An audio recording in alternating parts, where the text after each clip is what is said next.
வேர்க்காடு வாழ்ந்திருக்கும் ஆதி பராசக்தி அவள், வேல்முருகன் அன்னை அவள், வேண்டும் வரம் தந்திடுவாள்.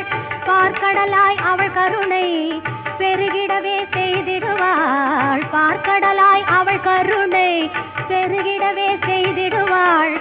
பக்தர்களை கண்ணிமை போல் எப்போதும் காத்திடுவாள். பக்தர்களை கண்ணிமை போல் எப்போதும் காத்திடுவாள்.